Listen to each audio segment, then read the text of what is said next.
presidente.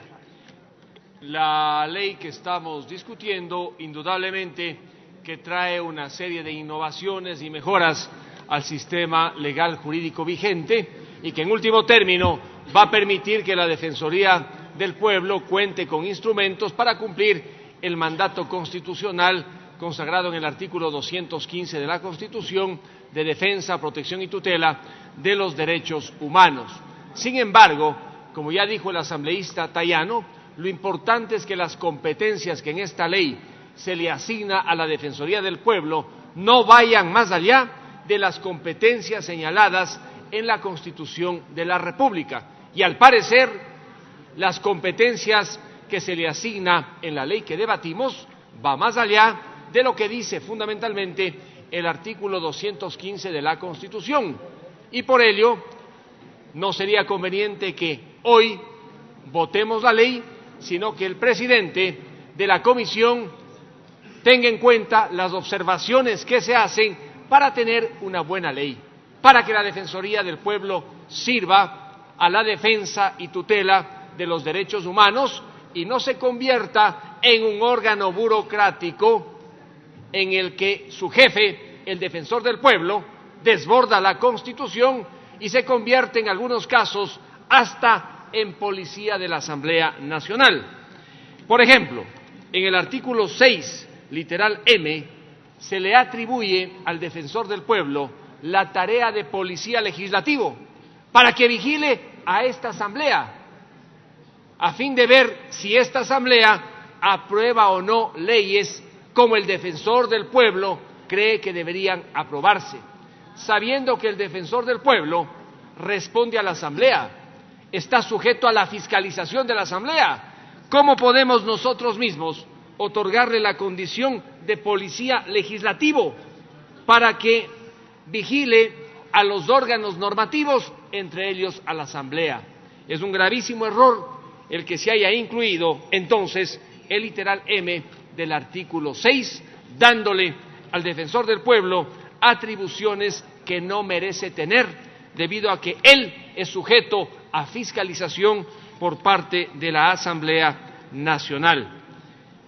Igualmente, en el desarrollo de conceptos y sobre todo en las competencias para que el Defensor del Pueblo emita medidas de cumplimiento obligatorio, que puede hacerlas porque la Constitución le permite, tiene que haber las limitaciones del caso, porque un Defensor del Pueblo bien podría utilizar esta competencia para actuar como fiscal o como juez, y en algunos casos prestarse a intereses oscuros que suelen utilizar la Defensoría del Pueblo para generar daños entre privados, amparándose, por ejemplo, en las competencias que la Ley de Defensa del Consumidor le da al Defensor del Pueblo. Ya hemos visto a varios defensores del pueblo en provincias prestándose al juego mercantil de poderosos intereses económicos que utilizan la Defensoría del Pueblo para ajustar cuentas comerciales entre unos y otros. Debería entonces delimitarse claramente el ámbito que tienen los defensores del pueblo en este tipo de actuaciones. Por lo demás, la intervención del asambleísta Luis Fernando Molina, a quien conozco, un destacado estudiante de la Maestría de Derecho Constitucional de la Universidad Andina Simón Bolívar, es muy útil porque lo que él ha dicho debe ser incorporado en esta ley. La distinción en materia de garantías constitucionales y la precisión que él ha hecho de lo que debe entenderse por garantías normativas es lo fundamental para que esta ley no tenga ningún tipo de confusiones a la hora de aplicarse. Y simplemente, por asuntos de técnica legislativa, me parece que aquellas disposiciones que constan al final bajo el nombre de disposiciones generales no corresponden a tales. ¿Qué sentido tiene que en las disposiciones sexta y séptima se hagan definiciones legales cuando esas definiciones tienen que estar en otra parte de la ley? Porque si las definiciones aparecen, como ocurre en las disposiciones sexta y séptima, se desnaturaliza completamente lo que tiene que entenderse por disposiciones generales, que se incorporen en otra parte las definiciones que se hacen, por ejemplo, sobre multiplicidad de víctimas y las que se hacen también sobre actos sistemáticos, pero no en este lugar. Lo mismo tiene la disposición 10ª, que trata temas de carácter presupuestario.